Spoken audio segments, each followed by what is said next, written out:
आज हम लोग 10वीं क्लास के हिंदी के काव्य खंड में 5वें नंबर चैप्टर को पढ़ेंगे, जिसके शीर्षक का नाम है भारत माता, जो कि एक काफ़ी महत्वपूर्ण चैप्टर है क्योंकि प्रत्येक वर्ष सब्जेक्टिव और ऑब्जेक्टिव से बहुत सारे प्रश्न इस चैप्टर से संबंधित ही पूछे जाते हैं। तो आप लोग इस पूरे चैप्टर को ध्यान से समझिएगा ताकि इस चैप्टर में बताए गए एक एक बात को आप लोग अच्छे तरीके से समझ सकें, और यदि इस चैप्टर से संबंधित कोई भी प्रश्न पूछा जाता है तो इसका जवाब आप लोग आसानी से दे सकें। लेकिन इसके पहले हम आपको बता दें कि इसके पहले के जितने सारे भी चैप्टर हैं, यानी कि गद्य खंड में कुल 12 चैप्टर हैं और इसके पीछे का काव्य खंड में 4 चैप्टर, यह पूरा चैप्टर समाप्त हो चुका है। आप लोग को वीडियो प्लेलिस्ट में मिल जाएगा। तो जो भी स्टूडेंट इसके पिछले वाले चैप्टर को नहीं देखे हैं तो प्लेलिस्ट में जा करके आप लोग एक एक वीडियो को देख लीजिएगा और हर एक चैप्टर को आप लोग अच्छे तरीके से पढ़ करके कंप्लीट कर लीजिएगा। पूरा क्वेश्चन आंसर के साथ हम हर एक चैप्टर का विस्तार रूप से बताते चले आए हैं। तो आप लोग प्लेलिस्ट में जा करके एक एक चैप्टर का वीडियो जरूर देख लीजिएगा। तो आज हम लोग पढ़ेंगे 5वां नंबर चैप्टर, यानी कि भारत माता शीर्षक को पढ़ेंगे। तो सबसे पहले हम आपको बता दें कि यह जो कविता है इसके लेखक हैं सुमित्रा नंदन पंत।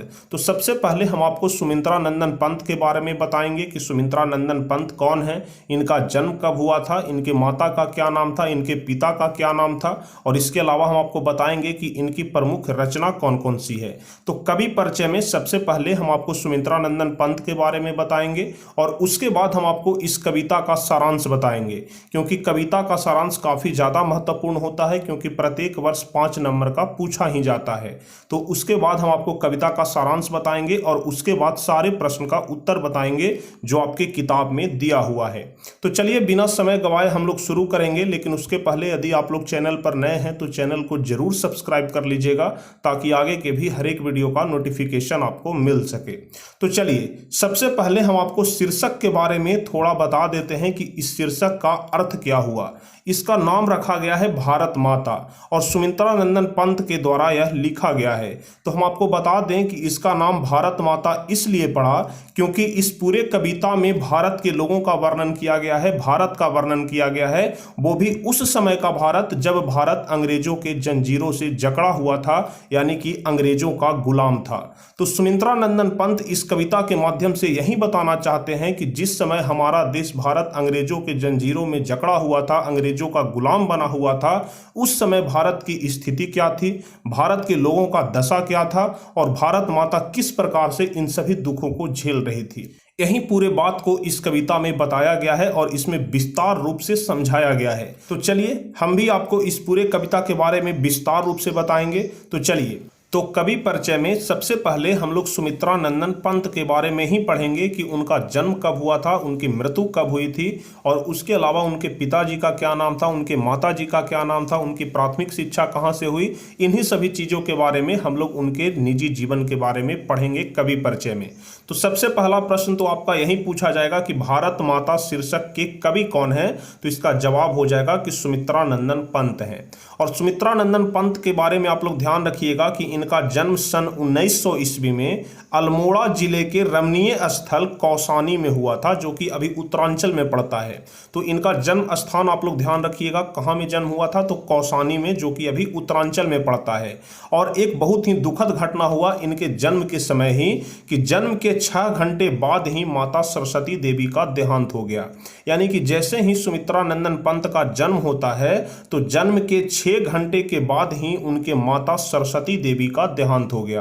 तो यहां से आप लोग ध्यान रखिएगा कि सुमित्रा नंदन पंत के माता जी का क्या नाम था, तो सरस्वती देवी था, आप लोग ध्यान रखिएगा। और उनके पिताजी का नाम था गंगा दत्त पंत। ठीक है, सुमित्रा नंदन पंत के पिताजी का नाम था गंगा दत्त पंत, जो कि क्या काम करते थे, तो कौसानी में ही, ये कौसानी कहने का मतलब कि उनके गांव में ही, क्योंकि अभी आप लोग पढ़े कि सुमित्रा नंदन पंत का जन्म कौसानी में हुआ था। तो जो उनके पिताजी थे, यानी कि सुमित्रा नंदन पंत के पिताजी गंगा दत्त पंत, वह कौसानी में ही एक टी एस्टेट में अकाउंटेंट का काम करते थे। अकाउंटेंट मतलब होता है कि जो रुपये पैसों का हिसाब किताब करता है, जो देखभाल करता है। तो उनके पिताजी यानी कि सुमित्रा नंदन पंत के पिताजी गंगा दत्त पंत कौसानी में ही टी एस्टेट में अकाउंटेंट का काम करते थे। और पंत जी की प्राथमिक शिक्षा गांव में ही हुई, गांव कहने का मतलब कि कौसानी में ही हुई। और उसके बाद वह हाई स्कूल की शिक्षा के लिए कहाँ चले गए, तो बनारस में चले गए। यानी कि उनकी प्राथमिक शिक्षा गांव से ही पूरा हुआ और हाई स्कूल की शिक्षा बनारस से पूरा हुआ। वे कुछ दिनों तक कालाकांकर राज्य में भी रहे और उसके बाद आजीवन वे इलाहाबाद में रहे। आजीवन कहने का मतलब कि पूरा जीवन, जब तक वे बचे। तो कब तक बचे, तो 29 दिसंबर 1977 ईस्वी को उनका निधन हो गया था। यानी कहने का मतलब कि वे पूरे 77 साल तक बचे थे, क्योंकि अभी हम आपको बताए कि उनका जन्म हुआ था सन 1900 ईस्वी में। उनका जन्म कब हुआ सुमित्रानंदन पंत का, तो 1900 ईस्वी में। और मृत्यु कब हो गया, तो 1977 ईस्वी में। यानी कि पूरे वे 77 साल तक बचे थे। ठीक है, तो सुमित्रानंदन पंत के बारे में इतना ही जीवन परिचय है। आप लोग ध्यान रखिएगा कि उनका जन्म सन 1900 ईस्वी में कौसानी में हुआ था और उनके जन्म के 6 घंटे के बाद ही उनके माता सरस्वती देवी का देहांत हो गया। उनके पिता गंगादत्त पंत कौसानी में ही एक टी एस्टेट में अकाउंटेंट का काम करते थे और पंत जी की प्राथमिक शिक्षा गांव में ही हुई और फिर बनारस से उन्होंने हाई स्कूल की शिक्षा पाई। वे कुछ दिनों तक कालाकांकर राज्य में भी रहे और उसके बाद वह आजीवन कहाँ रह गए, इलाहाबाद में रहे। यानी कि जब तक उनकी मृत्यु नहीं हो गई तब तक वे इलाहाबाद में ही रहते थे। और मृत्यु कब हो गया, तो 29 दिसंबर 1977 ईस्वी को। तो सुमित्रानंदन पंत के बारे में इतना आप लोग जीवन परिचय ध्यान रखिएगा। अब चलिए हम लोग जान लेते हैं कि उनकी प्रमुख काव्य कृतियां कौन कौन सी है। यानी कि जब तक वे बचे तब तक उन्होंने कौन कौन सा किताब लिखा, यानी कि उनका जो काव्य कृतियां हैं किस किस चीज की वे रचना किए। तो उसमें सबसे पहला है उच्छ्वास, उसके बाद है पल्लव, उसके बाद है बीना, उसके बाद है ग्रंथि, गुंजन, युगांत, युगवाणी, ग्राम्या, स्वर्णधूलि, स्वर्ण किरण, युगपथ, उसके बाद है चिदंबरा आदि। और पंत जी ने नाटक भी लिखा, उसके बाद आलोचना भी लिखा, कहानी भी, उपन्यास आदि भी लिखा। और चिदंबरा पर उन्हें भारतीय ज्ञानपीठ पुरस्कार भी मिला। तो यहाँ पर से बहुत सारे प्रश्न बन सकते हैं। जैसे आपसे लघुतरीय प्रश्न में भी पूछा जा सकता है कि सुमित्रानंदन पंत के 5 काव्य कृतियों का नाम लिखें। तो इसमें से आप लोग कोई भी 5 लिख दीजिए, जैसे उच्छ्वास हो गया, पल्लव हो गया, बीना हो गया, ग्रंथि हो गया, गुंजन हो गया। तो इस प्रकार से कम 5 काव्य कृतियों का नाम आप लोग जरूर ध्यान रखिएगा। और उसके बाद ऑब्जेक्टिव क्वेश्चन में किस प्रकार से प्रश्न पूछा जाएगा, जैसे आपसे पूछ दिया जाएगा कि ग्राम्या के लेखक कौन है या फिर ग्राम्या के कवि कौन है, तो आपको जवाब बताना होगा कि सुमित्रानंदन पंत।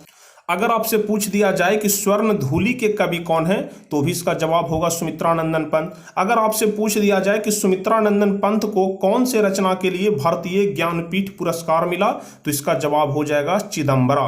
तो इस प्रकार से बहुत सारे प्रश्न सुमित्रानंदन पंत से संबंधित बन सकते हैं। तो आप लोग सारे चीज को अच्छे तरीके से ध्यान से एक बार याद कर लीजिएगा। चलिए अब हम लोग देखते हैं कविता के सारांश को, कि यह कविता क्या कह रहा है, इसका सारांश हम लोग देखते हैं। और आप लोग ध्यान रखिएगा, जो कविता का सारांश होता है वह प्रत्येक वर्ष 5 नंबर का पूछा जाता है। चाहे यह वाला कविता पूछे, चाहे कोई कविता पूछे। आपकी किताब में कुल 12 कविता दिया गया है और 12 कहानी दिया गया है। तो इन्हीं 12 दूनी 24 में से कोई भी कविता या फिर कहानी का सारांश आपसे पूछा जाएगा। तो चलिए हम लोग भारत माता कविता का सारांश देखते हैं।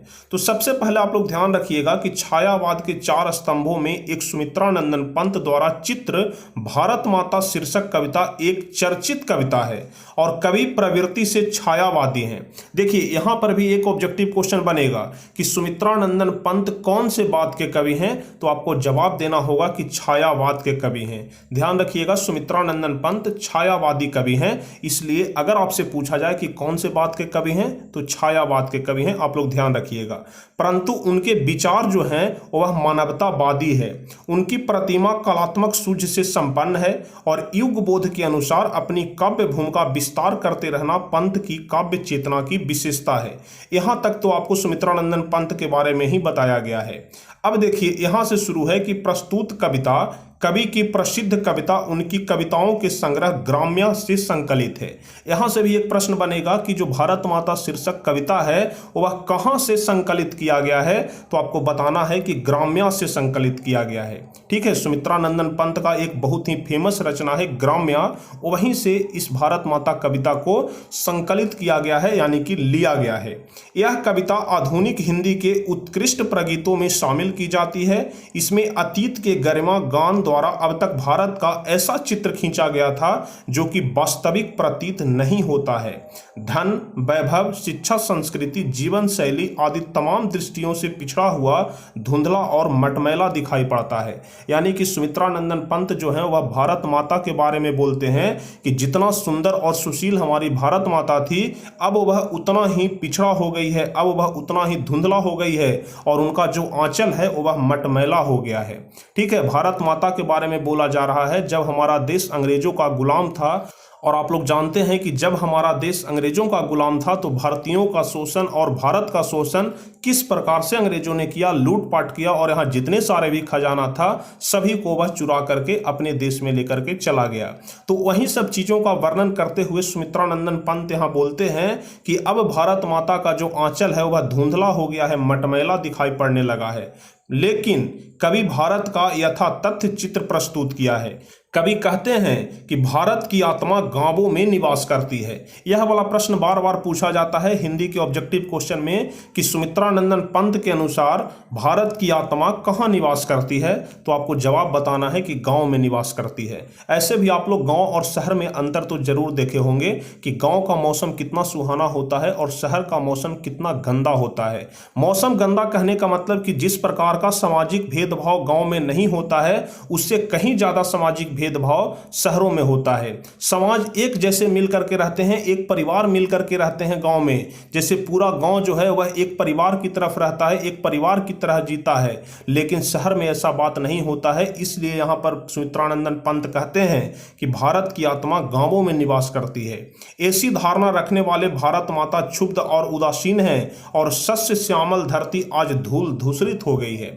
यानी कि जब यहाँ के धरती पर हरी भरी फसल लगा होता था, हरियाली होती थी, उस समय का वर्णन करते हुए सुमित्रानंदन पंत कहते हैं कि भारत माता जो श्यामल प्रतीत होती थी, आज भारत माता का यह जो धरती है वह धूल धूसरित प्रतीत होता है, यानी कि गंदा प्रतीत होता है, मटमैला प्रतीत होता है। और भारत के करोड़ों लोग नग्न अवस्था में, अर्धनग्न अवस्था में हैं। यानी कि यहाँ के लोगों के बारे में वर्णन करते हुए सुमित्रानंदन पंत कहते हैं कि भारत के करोड़ों लोग ऐसे हैं जो कि नग्न और अर्धनग्न अवस्था में हैं। अलगाववाद, आतंकवाद, भ्रष्टाचार, बेरोजगारी सुरसा की तरफ फैलते जा रहे हैं। आप लोग जान रहे हैं कि किस प्रकार से भारत में भ्रष्टाचार फैलते जा रहा है, बेरोजगारी फैलते जा रहा है, आतंकवाद फैलते जा रहा है। तो इसी का वर्णन करते हुए सुमित्रानंदन पंत कहते हैं कि आजकल किस प्रकार से भारत में आतंकवाद, भ्रष्टाचार और बेरोजगारी बढ़ते जा रहा है। चारों तरफ अज्ञानता और अशिक्षा ही फैला हुआ है और गीता की उपदेशिका आज किंकिर्तव्य विमूढ़ नहीं हुई है। यानी कि वे कहते हैं कि जिस प्रकार से पहले गीता का उपदेश दिया जाता था और लोग उसी मार्ग पर चलते थे, तो आज गीता का उपदेश भी विमूढ़ बनी हुई है। जीवन की सारी भंगिमाएं धूमिल हो गई है। वस्तुतः कवि यथा तथ्यों के माध्यम संपूर्ण भारतवासियों को अवगत कराना चाहता है। यानी कि जो सुमित्रानंदन पंत हैं वह संपूर्ण भारतवासियों को, यानी कि भारत में रहने वाले सभी लोगों को इस बात का अवगत कराना चाहते हैं कि अब आपका जो देश है या फिर अब जो आप लोग हैं वे काफ़ी ज़्यादा बदल चुके हैं। अब हमारा देश वैसा देश नहीं रहा जिसे सोने की चिड़िया कहा जाता था। आप लोग जानते हैं कि भारत को सोने की चिड़िया बोला जाता था, लेकिन यहां पर सबसे पहले मुगल वंश के लोग आए और भारत को लूट पाट के ले गए। उसके बाद फिर यहां पर अंग्रेजों का शासन आ गया। आप लोग जानते हैं कि जो अंग्रेज का शासन आया था वह मुगलों के बाद ही आया था। तो सबसे पहले तो यहां पर मुगल वंश के लोग लूटे और लूट करके बाहर लेके चले गए जितना भी सोना चांदी था, खजाना था। उसके बाद अंग्रेज लोग यहां पर व्यापार करने के दृष्टिकोण से आए, लेकिन यहां पर अपना कब्जा जमा लिया और फिर इसका शोषण अंग्रेजों ने किया। तो इन्हीं सभी चीजों का वर्णन करते हुए सुमित्रानंदन पंत ने इस कविता को लिखा है और इस कविता के माध्यम से संपूर्ण भारतवासियों को अवगत कराने का प्रयास किया है। तो यही था इसका पूरा हिंदी में सारांश। तो आप लोग कविता का सारांश अच्छे तरीके से समझ गए होंगे कि इस कविता में क्या कहना चाह रहा है। जो हमारे लेखक हैं, जो हमारे कवि हैं सुमित्रानंदन पंत, वो इस कविता के माध्यम से क्या बताना चाह रहे हैं। अब चलिए सीधे हम आपको प्रश्न उत्तर पर लेकर के चलते हैं जो कि आपकी किताब में दिया गया है। तो सबसे पहला प्रश्न यही पूछ रहा है कि कविता के प्रथम अनुच्छेद में कवि भारत माता का कैसा चित्र प्रस्तुत करता है। यानी कि कह रहा है कि कविता के प्रथम अनुच्छेद में सुमित्रानंदन पंत जो है यानी कि जो कवि हैं वह भारत माता का कैसा चित्र प्रस्तुत किए हैं। तो इसका जवाब काफ़ी सिंपल होगा, बहुत ही छोटा जवाब है, लेकिन कुछ लोग मानते हैं कि जवाब बहुत बड़ा लिखाते हैं। जैसे देख लीजिए अभी यहां पर जो हम आपको कविता का सारांश बता रहे हैं तो कुछ लोग यह बात बोलेंगे कि सर इतना बड़ा आंसर लिखा दिए। तो यह आंसर नहीं है, यह कविता का सारांश है और यह 5 नंबर का पूछा जाता है। तो अगर आपसे 5 नंबर का पूछा जा रहा है और आप लोग अगर कविता का सारांश इतना अच्छे तरीके से नहीं लिखिएगा तो फिर आपको नंबर नहीं मिलेगा। कम से कम आपको इतना तो स्पष्ट रूप से लिखना पड़ेगा ताकि पूरा कविता में क्या कह रहा है इस बात को अच्छे तरीके से उजागर किया जाए, अच्छे तरीके से दिखाया जाए। तो कविता का सारांश जो है वह बड़ा नहीं होता है, जितना कविता होता है बस उसी का हम लोग शॉर्टकट में अर्थ लिखते हैं। लेकिन जो प्रश्न उत्तर है, जैसे देख लीजिए पहला प्रश्न का उत्तर सिर्फ इतना है, तो यदि आप लोग इतना भी नहीं लिखेंगे तो फिर कितना शॉर्टकट में चलेंगे, और यदि ज़्यादा शॉर्टकट में चलेंगे तो फिर आपको नंबर पूरा पूरा नहीं मिलेगा। इसलिए जितना पूछता है कम से कम उतना का जवाब तो आपको बताना ही पड़ेगा। तो कह रहा है कि कवि यानी कि सुमित्रानंदन पंत प्रथम अनुच्छेद में भारत माता का कैसा चित्र प्रस्तुत करते हैं।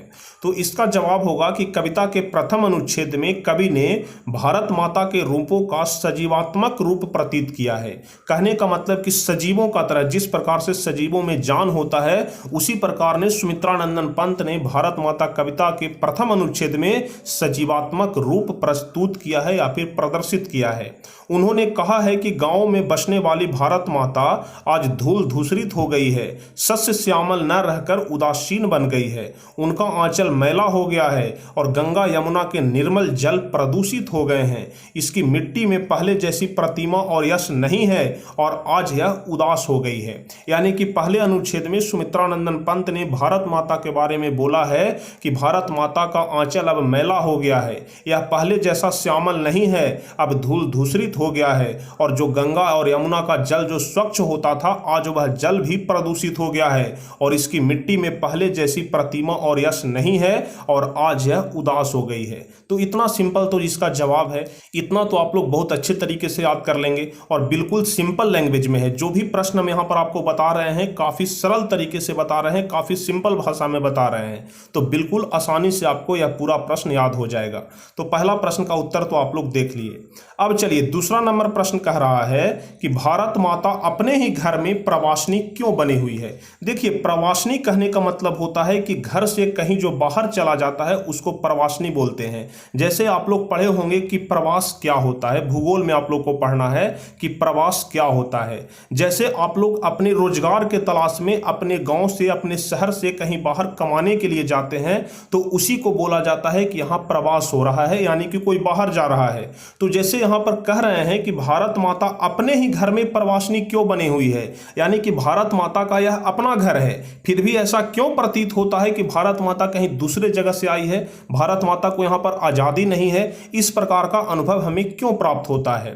तो इसका जवाब हो जाएगा कि भारत को अंग्रेजों ने गुलामी की जंजीर में जकड़ रखा था। आप लोग तो यह बात जानते हैं कि अंग्रेजों ने भारत को खूब शोषण किया है, इसको अपने गुलामी की जंजीर में जकड़ करके रखे हुए था। यहाँ उनका कानून चलता था, जो भी वह बोलते थे समझिए कि वो वही कानून है। इतने बुरी तरह से भारत को जकड़ करके रखा था।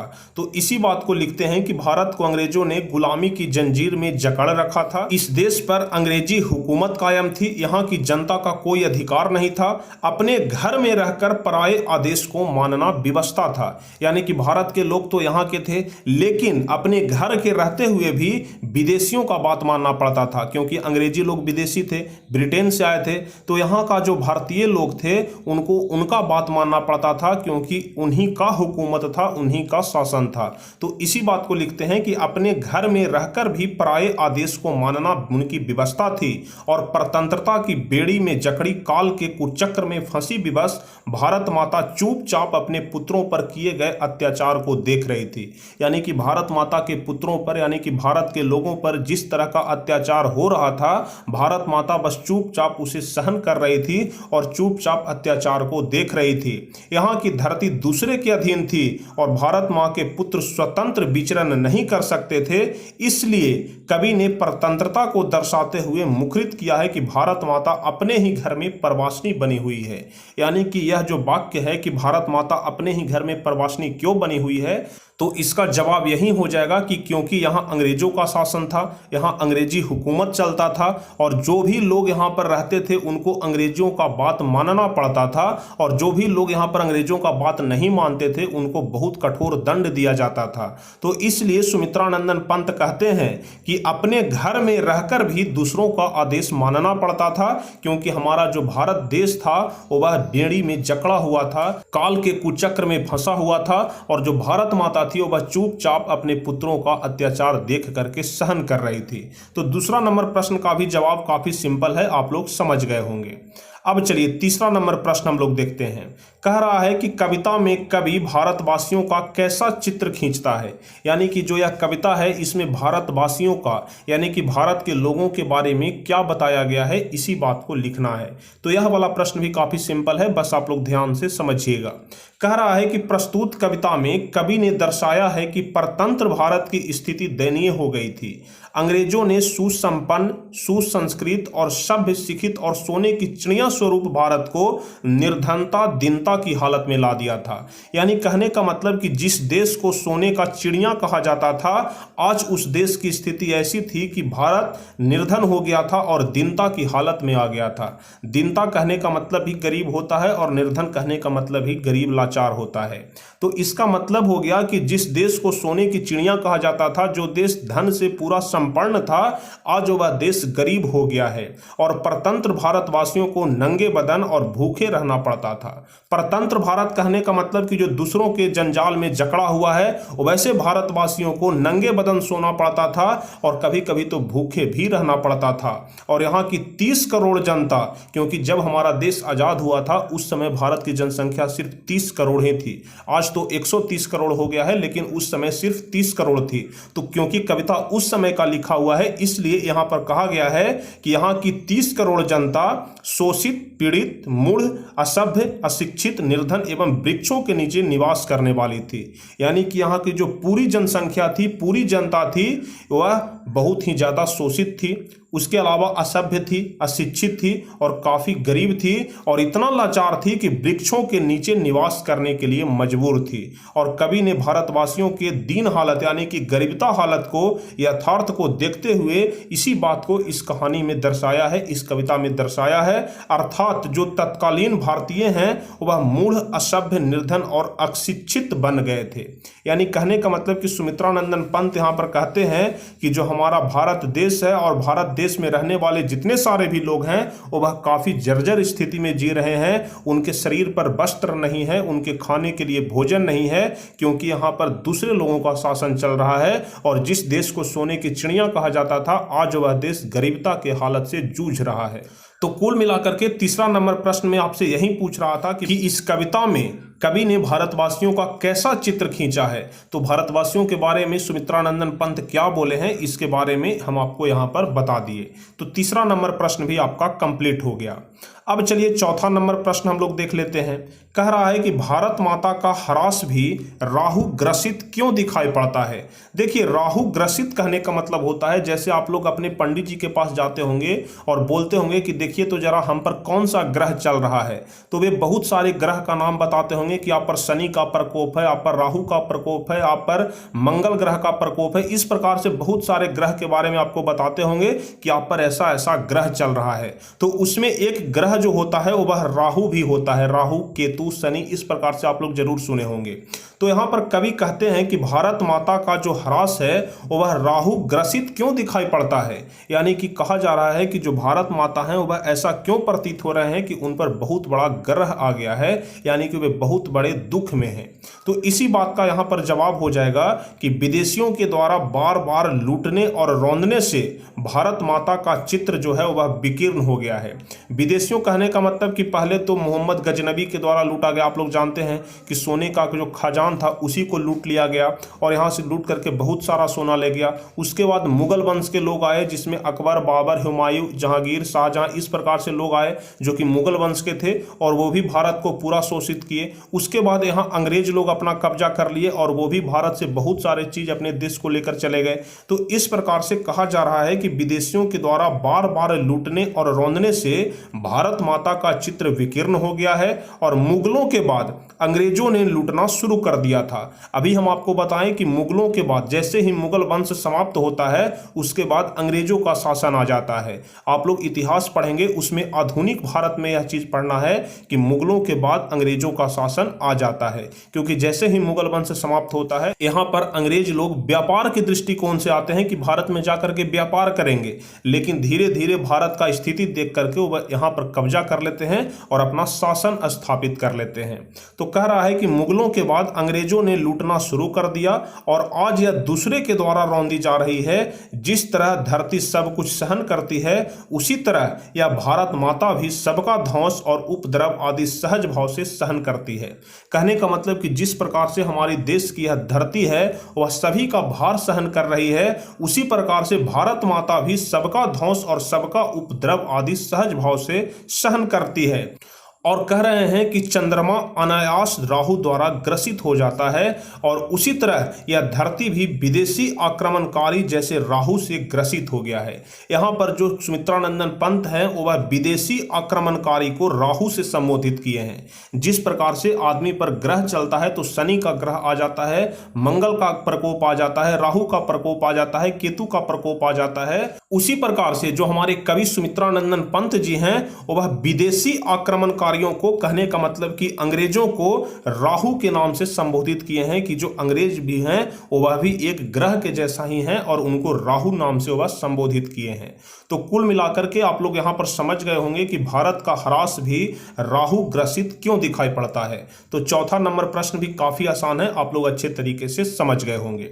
चलिए कुल मिलाकर के इस चैप्टर में 8 प्रश्न दिया गया है, तो 4 प्रश्न हम आपको बता दिए, उसके अलावा कवि परिचय भी आपको बताए यानी कि कवि के बारे में भी बताए और उसके अलावा हम आपको किस कविता का सारांश भी बताए। तो इतना हम आपको आज के इस क्लास में बताए और आज हम चौथे नंबर प्रश्न तक ही रहने देते हैं और अगले वीडियो में 5वें नंबर प्रश्न से हम लोग देखना शुरू करेंगे और 5वां के आगे जितने सारे भी प्रश्न शेष बच गए हैं सारे प्रश्न को हम लोग देख लेंगे।